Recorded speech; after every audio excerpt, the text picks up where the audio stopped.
الحمدللہ رب العالمین والصلاة والسلام علی سید الانبیاء والمرسلین اما بعد فاعوذ باللہ السمیع العلیم من الشیطان الرجیم بسم اللہ الرحمن الرحیم اللہ یستہزئ بہم وَيَمُدُّهُمْ فِي طُغْيَانِهِمْ يَعْمَهُونَ صدق اللہ العظیم۔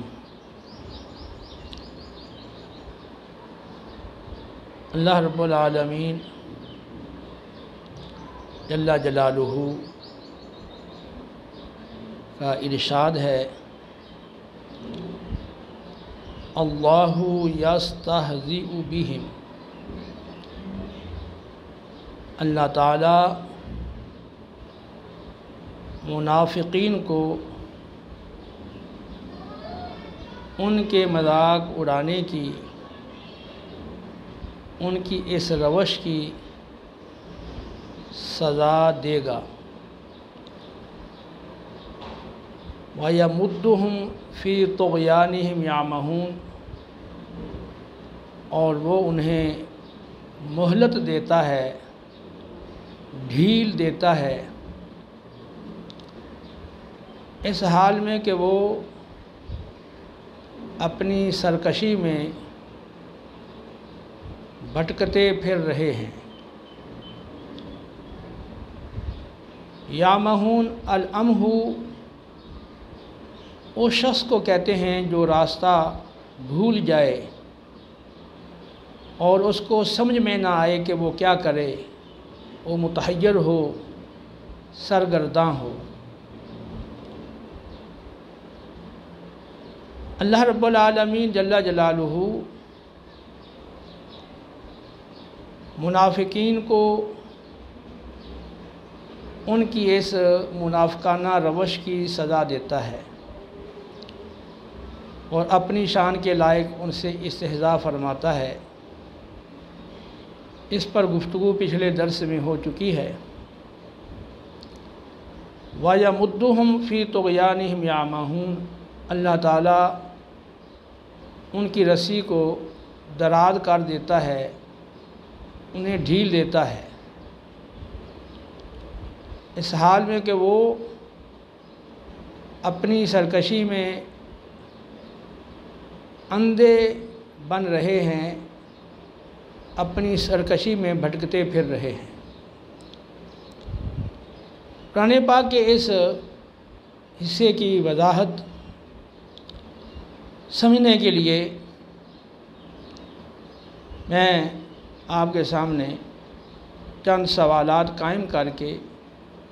ان کے جوابات عرض کروں گا، جن کی روشنی میں اس آیت کو آپ انشاءاللہ بہتر انداز سے سمجھ سکیں گے۔ سوال نمبر 1، اللہ تعالیٰ بندوں کو مہلت کیوں دیتا ہے؟ سوال نمبر 2، بندوں کو مہلت کا ملنا، بندوں کو مہلت کا دیا جانا ان کے حق میں فائدہ مند ہے یا کہ نقصان دہ ہے؟ نمبر 3، مہلت ملنے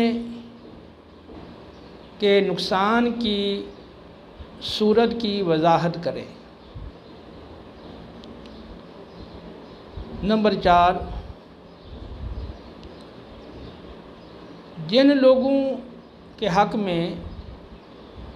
مہلت کا دیا جانا نقصان دہ ہے، آخر اللہ تعالیٰ ان کو پھر مہلت کیوں دیتا ہے؟ اور نمبر 5، ہم اپنا محاسبہ اور جائزہ لیں اور دیکھیں کہ ہمیں جو مہلت دی گئی ہے ہم اس سے فائدہ اٹھا رہے ہیں اور وہ ہمارے حق میں مفید ثابت ہو رہی ہے، یا کہ ہم اس سے فائدہ اٹھانے کی بجائے غفلت میں پڑے ہوئے ہیں، اور اس غفلت کی وجہ سے اس مہلت کا ملنا ہمارے حق میں نقصان دہ ہو رہا ہے۔ لیکن جو سب سے پہلا سوال ہے کہ اللہ تعالیٰ بندوں کو مہلت کیوں دیتا ہے، اس کا جواب یہ ہے، نمبر ایک، اگر اللہ تعالیٰ غلطیوں پر فوری پکڑ فرما لے تو پھر کوئی بھی اس کے عذاب سے بچ نہیں سکتا، کیونکہ کوئی کتنا بڑا ہی نیکوکار کیوں نہ ہو، آخر کبھی نہ کبھی غلطی سرزد ہو ہی جاتی ہے۔ چنانچہ اللہ رب العالمین کا سورہ النحل میں ارشاد ہے، لو یؤاخذ اللہ الناس بظلمہم ما ترک علیہا من دابہ ولکن یؤخرہم الی اجل مسمی فاذا جاء اجلہم لا یستأخرون ساعۃ ولا یستقدمون۔ اگر اللہ تعالیٰ لوگوں کے ظلم و زیادتی پر، ان کی نافرمانیوں پر فوری پکڑ فرماتا تو زمین پر کسی کو چلتا ہوا نہ چھوڑتا۔ وہ تو ایک خاص وقت تک مہلت دیتا ہے، جب مہلت پوری ہو جاتی ہے تو لوگ نہ اس سے آگے بڑھ سکتے ہیں اور نہ اسے پیچھے رہ سکتے ہیں۔ معلوم ہوا کہ اللہ تعالیٰ اپنی وصف رحمان و رحیم اور وصف غفار اور وصف حلم کی وجہ سے بندوں کو مہلت دیتا ہے اور فوری پکڑ نہیں فرماتا۔ دوسرا سوال کہ مہلت کا دیا جانا بندوں کے حق میں مفید ہے یا کہ نقصان دہ؟ اس کا جواب یہ ہے، بعض بندوں کے حق میں مہلت مفید ہے اور بعض کے حق میں نقصان دہ ہے۔ چنانچہ صحیح بخاری شریف کی روایت ہے، رسول اللہ صلی اللہ تعالیٰ علیہ وسلم نے ارشاد فرمایا کہ کوئی شخص موت کی تمنا نہ کرے، کیونکہ ہو سکتا ہے کہ جو نیکوکار ہے وہ اپنی نیکیوں میں اضافہ کر لے اور جو گناہگار ہے ہو سکتا ہے وہ توبہ کر لے۔ تو نیکوکار کا اپنی نیکیوں میں مہلت سے فائدہ اٹھا کے اضافہ کرنا اور گناہگار کا مہلت سے فائدہ اٹھا کر توبہ کرنا، رجوع کرنا، یہ ان کے حق میں انتہائی مفید ہے۔ مسند احمد کی سند حسن کے ساتھ روایت ہے، آپ صلی اللہ علیہ وسلم نے ارشاد فرمایا، بہترین انسان وہ ہے جس کی عمر لمبی ہو اور اس کا عمل اچھا ہو، اور برا ترین انسان وہ ہے جس کی عمر لمبی ہو اور اس کا عمل برا ہو۔ معلوم ہوا کہ جو مہلت سے فائدہ اٹھا کر نیکیوں میں اضافہ کرتا ہے، گمراہی سے، گناہوں سے توبہ اور رجوع کرتا ہے، تو اس کے حق میں مہلت کا دیا جانا مفید ہے،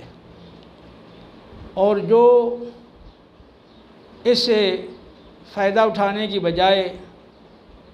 گمراہی میں اور گناہوں میں مزید آگے بڑھتا ہے تو اس کے حق میں مہلت کا دیا جانا نقصان دہ ہے۔ اب تیسرا سوال یہ ہے کہ جن لوگوں کے حق میں مہلت کا دیا جانا نقصان دہ ہے تو ان کو اللہ تعالیٰ مہلت کیوں دیتا ہے؟ اس کا جواب یہ ہے کہ اللہ تعالیٰ کا ایک قاعدہ اور قانون ہے، اور وہ قاعدہ اور قانون یہ ہے کہ جو شخص اپنے اختیار سے جس راستے کو پسند کرتا ہے اور جس پر وہ چلتا ہے اور جس کے لیے وہ کوشش کرتا ہے، اللہ تعالیٰ وہ راستہ اس کے لیے آسان کر دیتا ہے۔ اگر کوئی ہدایت کے راستے پر چلنے کی کوشش کرتا ہے اور اس کے لیے فکر مند رہتا ہے تو والذین جاہدوا فینا لنہدینہم سبلنا، اور جو لوگ ہماری راہ میں کوشش کرتے ہیں تو ہم ان کے لیے ہدایت کے راستے کھول دیتے ہیں۔ اور ایک اور جگہ پر سورہ النساء میں اللہ رب العالمین کا ارشاد ہے وَمَن يُشَاقِقِ الرَّسُولَ مِن بَعْدِ مَا تَبَيَّنَ لَهُ الْهُدَىٰ وَيَتَّبِعْ غَيْرَ سَبِيلِ الْمُؤْمِنِينَ نُوَلِّهِ مَا تَوَلَّىٰ وَنُصْلِهِ جَهَنَّمَ وَسَاءَتْ مَصِيرًا، اور جو حق واضح ہو جانے، حق کھل جانے کے بعد بھی رسول کے حکم کا خلاف کرتا ہے اور مومنین کا راستہ چھوڑ کر اوروں کا راستہ اختیار کرتا ہے، تو اللہ تعالیٰ فرماتا ہے نولیہ ما تولیٰ، تو جدھر وہ خود پھرا ہے، جس راستے پر وہ خود چلا ہے، ہم اسے اسی طرف پھیریں گے، اسی راستے پر چلائیں گے، اور بالآخر اس کو جہنم میں داخل کریں گے، اور وہ جہنم اس کے لیے بہت برا ٹھکانہ ہے۔ تو معلوم ہوا کہ اللہ تعالیٰ زبردستی نہ کسی کو ہدایت دیتا ہے اور زبردستی نہ کسی کو گمراہی پر ڈالتا ہے، اس نے بندوں کو اختیار دے رکھا ہے۔ جو بندہ جس راہ پر اپنے اختیار سے چلتا ہے، جس راہ کو پسند کرتا ہے اور جس راہ پر چلنے کی کوشش کرتا ہے، اللہ تعالیٰ اسی راستے پر چلنے کے اسباب اس کے لیے مہیا فرما دیتا ہے اور اس راستے پر چلنا اس کے لیے آسان کر دیتا ہے۔ تو لہذا جن لوگوں کے حق میں مہلت کا ملنا نقصان دہ ہے، تو اللہ ان کو مہلت وہ اس لیے دیتا ہے کہ وہ خود اپنی مرضی سے اسی راہ پہ چلنا چاہتے ہیں اور وہ خود مہلت لینا چاہتے ہیں، تو اس لیے اللہ رب العالمین ان کو ان کے اختیار کے مطابق اسباب مہیا فرما دیتا ہے۔ چوتھا سوال یہ ہے کہ مہلت کے نقصان دہ ہونے کی صورت کی وضاحت کریں۔ دیکھیے قرآن پاک میں مختلف مقامات پر اس کی وضاحت موجود ہے۔ قرآن پاک میں سورۃ الانعام میں اللہ رب العالمین کا ارشاد ہے فَلَمَّا نَسُوا مَا ذُكِّرُوا بِهِ فَتَحْنَا عَلَيْهِمْ أَبْوَابَ كُلِّ شَيْءٍ حَتَّى إِذَا فَرِحُوا بِمَا أُوتُوا أَخَذْنَاهُمْ بَغْتَةً فَإِذَا هُمْ مُبْلِسُونَ فَقُطِعَ دَابِرُ الْقَوْمِ الَّذِينَ ظَلَمُوا وَالْحَمْدُ لِلَّهِ رَبِّ الْعَالَمِينَ۔ ان لوگوں کو اللہ کی طرف سے جو نصیحتیں کی گئیں، جو احکام دیے گئے، جو تعلیمات ارشاد فرمائی گئیں، انہوں نے جب ان سب کو بھلا دیا تو ہم نے ان پر نعمتوں کے دروازے کھول دیے۔ جو انہیں دیا گیا تھا اس پر جب بڑے اترانے لگے، جو نعمتیں دی گئی تھیں، جو مال و دولت کی فراوانی انہیں دی گئی تھی، جب اس پہ بڑے خوش ہونے لگے اور فخر کرنے لگے، تو پھر بالآخر اچانک ہم نے انہیں پکڑ لیا اور ان کی ساری امیدیں ٹوٹ کر رہ گئیں اور ان نافرمانوں اور ظالموں کی جڑ سرے سے کاٹ کر رکھ دی گئی۔ تو معلوم ہوا کہ جو لوگ اللہ تعالیٰ کی نصیحتوں کو، تو اس کی تعلیمات و ہدایات کو فراموش کر دیتے ہیں، پس پشت ڈال دیتے ہیں اور بالکل اللہ کے احکام کی پرواہ نہیں کرتے، تو اللہ تعالیٰ وقتی طور پر ان پر مال و دولت کی، عیش و عشرت کی فراوانی ڈال دیتا ہے، اور جب وہ ان نعمتوں کو پا کر بڑے متکبر اور بڑے غرور ہو جاتے ہیں اور اپنی سرکشی میں حد سے بڑھ جاتے ہیں تو پھر اللہ رب العالمین اچانک انہیں پکڑ لیتا ہے اور ان کو تہس نہس کر دیا جاتا ہے۔ اور مسند احمد کی روایت میں ہے، رسول اللہ صلی اللہ علیہ وسلم نے فرمایا کہ جب تم کسی بندے کو دیکھو کہ اس کی نافرمانیوں کے باوجود، اس کے گناہوں کے باوجود اسے نعمتوں سے نوازا جا رہا ہے تو یہ استدراج ہے، یہ دراصل اللہ تعالیٰ کی طرف سے ایک اس کے حق میں خفیہ تدبیر ہے اور وہ بندہ دھوکے میں مبتلا ہے۔ پھر نبی کریم علیہ السلام نے یہی آیہ مبارکہ تلاوت فرمائی جس کا ترجمہ ہے کہ جو نصیحتیں انہیں کی گئی تھیں جب انہوں نے ان کو یکسر فراموش کر دیا تو ہم نے ان پر نعمتوں کے دروازے کھول دیے، جو انہیں دیا گیا جب اس پر وہ بڑے فخر کرنے لگے تو ہم نے اچانک انہیں پکڑ لیا، ان کی ساری امیدیں ٹوٹ کر رہ گئیں اور ان ظالموں کی جڑ سرے سے کاٹ کر رکھ دی گئی۔ اسی طرح اللہ رب العالمین کا ارشاد ہے، وَلَا يَحْسَبَنَّ الَّذِينَ كَفَرُوا أَنَّمَا نُمْلِي لَهُمْ خَيْرٌ لِأَنفُسِهِمْ إِنَّمَا نُمْلِي لَهُمْ لِيَزْدَادُوا إِثْمًا وَلَهُمْ عَذَابٌ مُّهِينٌ۔ کافر لوگ یہ گمان نہ کریں کہ ہم انہیں جو مہلت دیتے ہیں وہ ان کے حق میں بہتر ہے، ہم تو صرف اس لیے انہیں مہلت اور ڈھیل دیتے ہیں تاکہ وہ گناہوں میں اور بڑھ جائیں اور ان کے لیے ذلت والا عذاب ہے۔ تو معلوم ہوا کہ اللہ رب العالمین نافرمانوں اور سرکشوں اور حد سے بڑھنے والوں کی رسی کو دراز کر دیتا ہے، وَيَا مُدُّهُمْ، جیسے یہاں منافقین کے بارے میں فرمایا اللہ تعالیٰ ان کی رسی کو دراز کر دیتا ہے، جیسے فرعون اور قارون، حامان، نمرود اور اس جیسے اصحاب اقتدار جو ہو گزرے ہیں اور موجودہ دور کے جو ایسے اصحاب ہیں، تو ان کی نافرمانیوں کے باوجود انہیں مختلف مال و دولت کی اور دیگر عیش و عشرت کی نعمتیں اور اسباب اللہ تعالیٰ کی طرف سے دیے جاتے ہیں تو وہ مزید غافل ہو جاتے ہیں اور ان نعمتوں کی وجہ سے وہ گمانڈ اور غرور اور تکبر میں آ جاتے ہیں اور سرکشی میں اور حد سے تجاوز کرتے ہیں، تو پھر اچانک اللہ کی ان پہ پکڑ آ جاتی ہے اور پھر ان کو ہلاک کر دیا جاتا ہے۔ تو یہ ہے اللہ تعالیٰ کی طرف سے ڈھیل دینے کی نقصان کی صورت اور وضاحت۔ اگلا سوال یہ ہے کہ ہم ان سوالات کے جوابات کی روشنی میں اپنا محاسبہ کریں اور غور کریں کہ ہمیں جو مہلت ملی ہے ہم اسے فائدہ اٹھا رہے ہیں یا نقصان میں جا رہے ہیں۔ تو اس حوالے سے یہ ہے کہ ہر شخص اپنا محاسبہ کرے، دیانتداری سے اپنے عمل کا جائزہ لے۔ اگر نیکیوں میں آدمی اضافہ کر رہا ہے، گناہوں سے، گمراہی والی باتوں سے تائب ہو کر رجوع کر رہا ہے اور آخرت کی فکر اسے دامنگیر ہے اور قرآن و سنت کی راہ پر چلنے کے لیے وہ کوشاں ہے، تو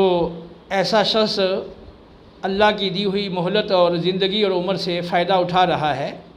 تو اس کے حق میں یہ مہلت مفید ہے۔ اور وہ شخص جو دنیا کا دل دادا ہے، دنیا پر فریفتہ ہے اور اس نے اپنی خواہشات کو ہی اپنا معبود بنا رکھا ہے اور اقتدار اور دولت کے حصول کے لیے مارا مارا پھرتا ہے اور دین سے، دین کے احکام سے یکسر غافل ہے اور اس کا ضمیر مردہ ہو چکا، حس مر چکی، وہ اپنی زندگی کے مقصد کو بلا بیٹھا اور اسے الفاظ و نصیحت پہنچے بھی تو وہ سننے کے لیے تیار نہیں ہوتا یا سنی انسنی کر دیتا ہے، تو ایسا شخص اللہ کی دی ہوئی زندگی اور مہلت سے بجائے فائدہ اٹھانے کے نقصان اٹھا رہا ہے۔ لہذا اسے ڈرنا چاہیے کہ کہیں ایسا نہ ہو کہ پہلے جن لوگوں کو مہلت دی گئی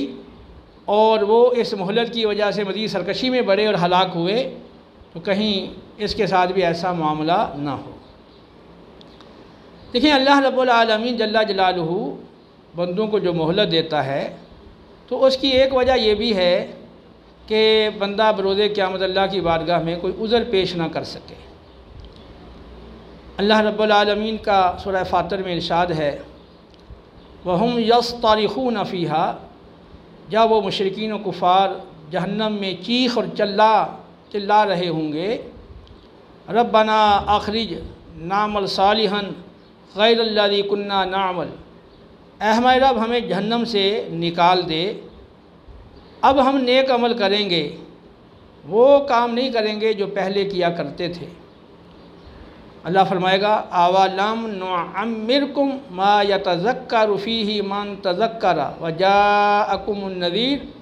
فذوقوا فما للظالمین من نصیر، کیا میں نے تمہیں اتنی عمر اور اتنی مہلت نہیں دی تھی؟ اگر تم اس میں نیکی کرنا چاہتے، جو نصیحت حاصل کرنا چاہتا وہ نصیحت حاصل کر سکتا تھا، وہ سدھر سکتا تھا، اور تمہارے پاس واضح ڈر سنانے والا بھی آیا، ہمارے پیغمبر آئے، ہمارے پیغمبروں کے نائبین تمہارے پاس آئے، انہوں نے تمہیں ڈر سنایا، آخرت کی فکر دلائی، لیکن تم نہیں مانے اور تم اپنی اسی گمراہی والی روش پہ قائم رہے، تو تم نے خود اپنی جانوں پہ ظلم کیا، تو اب اپنی کرتوتوں کے عذاب کا مزہ چکھو، اب یہاں ظالموں کا کوئی مددگار نہیں۔ تو اللہ تعالیٰ مہلت اس لیے بھی دیتا ہے تاکہ آخرت میں بندہ اللہ کی بارگاہ میں کوئی عذر پیش نہ کر سکے۔ وَأَنفِقُوا مِمَّا رَزَقْنَاكُم مِّن قَبْلِ أَن يَأْتِيَ أَحَدَكُمُ الْمَوْتُ فَيَقُولَ رَبِّ لَوْلَا أَخَّرْتَنِي إِلَىٰ أَجَلٍ قَرِيبٍ فَأَصَّدَّقَ وَأَكُن مِّنَ الصَّالِحِينَ، اور خرچ کرو اس میں سے جو ہم نے تمہیں عطا کیا، قبل اس کے کہ جب تم میں سے کسی کو موت آنے لگے تو پھر وہ یہ کہے کہ اے اللہ، اے میرے رب، تو نے مجھے کچھ اور زندگی اور مہلت کیوں نہ دی کہ میں صدقہ و خیرات کر کے نیک عمل کر کے نیک و کار ہو جاتا۔ تو اللہ نے قرآن میں متعدد مقامات پر یہ تنبیہات بھی فرما دی ہیں کہ بعد میں تم کہو کہ ہمیں مہلت کیوں نہیں ملی، تو ہم نے تو مہلت دے رکھی ہے، اب اس مہلت سے فائدہ اٹھاؤ اور صدقہ کرو، خیرات کرو۔ اسی سورہ ابراہیم میں فرمایا ہے کہ نماز قائم کرو اور نماز قائم کرو اور ہماری راہ میں خرچ کرو جو ہم نے تمہیں دیا اس میں سے، قبل اس کے کہ پھر وہ دن آ پہنچے جس میں کوئی دوستی کام نہیں آئے گی اور نہ ہی خرید و فروخت وہاں کام آئے گی۔ تو اللہ رب العالمین نے پہلے سے ہمیں خبردار کر دیا ہے کہ بعد میں یہ عذر پیش مت کرنا کہ اے اللہ ہمیں تو نے مہلت کیوں نہ دی، تو اب ہمیں تمہیں مہلت ملی ہوئی ہے، اس سے فائدہ اٹھاؤ، نمازیں پڑھو، صدقہ و خیرات کرو، دیگر احکام شرع پر عمل کرو، اطاعت و فرمانبرداری کرو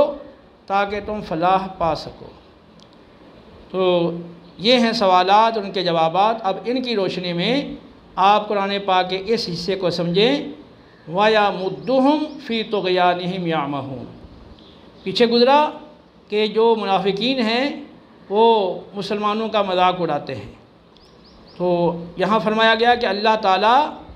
اپنی شان کے لائق ان سے استہزاء فرماتا ہے، اللہ انہیں اس استہزاء اور مذاق کی سزا دے گا، اور اللہ تعالیٰ انہیں مہلت دیتا ہے اس حال میں کہ وہ اپنی سرکشی میں اندھے بن رہے ہیں اور بھٹکتے پھر رہے ہیں۔ تو وہ لوگ جو تائب ہونے والے اور رجوع کرنے والے نہیں ہیں اور گمراہی پر قائم رہنے والے ہیں، ان کے حق میں اللہ کی طرف سے مہلت دیا جانا یہ بھی ایک سزا ہے، کیونکہ جو ان کو مہلت مل رہی ہے تو وہ اس کی وجہ سے مزید سرکشی میں بڑھتے ہیں۔ جو منافقین تھے وہ مختلف انداز کے اندر منافقانہ روش اختیار کرتے تھے، جھوٹ بولتے تھے، جھوٹی قسمیں کھاتے تھے اپنی غلط حرکتوں کو چھپانے کے لیے، اور مسلمانوں کا مذاق اڑاتے، نبی کریم علیہ السلام پر طعن کرتے، اسلام پر تنقید کرتے، مختلف ان کی حرکات جن کا سورہ توبہ میں تفصیل سے ذکر کیا گیا ہے، باقی دیگر مقامات پر ان کا مختلف انداز میں ذکر موجود ہے۔ تو یہ جو منافقین تھے جب یہ ایک حرکت کرتے تھے تو جب ان کی فوری پکڑ نہیں ہوتی تھی، ان کو مہلت ملتی تھی، تو وہ سمجھتے تھے کہ ہم اپنی اس حرکت میں کامیاب ہو گئے، تو وہ مزید پھر اور آگے بڑھتے تھے شرارت کے اندر۔ تو جو ان کو مہلت ملتی رہی اور وہ شرارتوں میں اور منافقانہ انداز اور منافقانہ روشوں میں اور طریقوں میں آگے بڑھتے رہے، اور نتیجہ کیا نکلا کہ وہ جو درک اسفل ہے تو جہنم کا سب سے نچلا طبقہ وہ اس کے حقدار ٹھہرے، یعنی عام کفار کے لیے ان کے مقابلے میں اوپر والا جہنم کا طبقہ ہے، اور پھر درک الاسفل ان کے لیے فرمایا گیا کہ یہ جہنم کے سب سے نچلے طبقے میں ہوں گے، کیونکہ ان کی جب رسی دراز ہوئی، ان کو مہلت ملی تو انہوں نے اور زیادہ سرکشی کی، اور زیادہ نافرمانی میں آگے بڑھے۔ تو امید ہے کہ آج کا جو درس ہے وَيَمُدُّهُمْ فِي طُغْيَانِهِمْ يَعْمَهُونَ، اس کے مفاہیم و مطالب کو آپ نے ہمارے قائم کردہ سوالات اور ان کے جوابات کی روشنی میں سمجھ لیا ہوگا۔ اب چاہیے کہ ہم میں سے ہر ایک ان سوالات و جوابات کی روشنی میں اپنا جائزہ لیتا رہے اور اپنی اصلاح کی فکر کرتا رہے، اور جو اللہ کی دی ہوئی زندگی اور مہلت ہے اس سے فائدہ اٹھائے اور توبہ رجوع کی طرف میلان کرے اور اپنی نیکیوں میں اضافہ کرے، تاکہ وہ اس حدیث پاک کا مصداق بن سکے جس کے بارے میں نبی کریم علیہ السلام نے فرمایا ہے کہ سب سے اچھا آدمی وہ ہے جس کی عمر لمبی ہو اور اس کا عمل اچھا ہو۔ اور اس طرح فرمایا بخاری کی روایت میں کہ کوئی شخص موت کی تمنا نہ کرے، ہو سکتا ہے جو نیکوکار ہے وہ مزید عمر ملے، مزید زندگی اور مہلت ملے تو وہ اپنی نیکیوں میں اضافہ کر لے، اور جو برا ہے گناہ گار ہے ہو سکتا ہے مہلت ملے، مزید زندگی ملے تو وہ توبہ تائب ہو جائے اور ہدایت کی طرف آ جائے۔ اللہ ہمیں عمل کی توفیق دے، وما علینا الا البلاغ المبین۔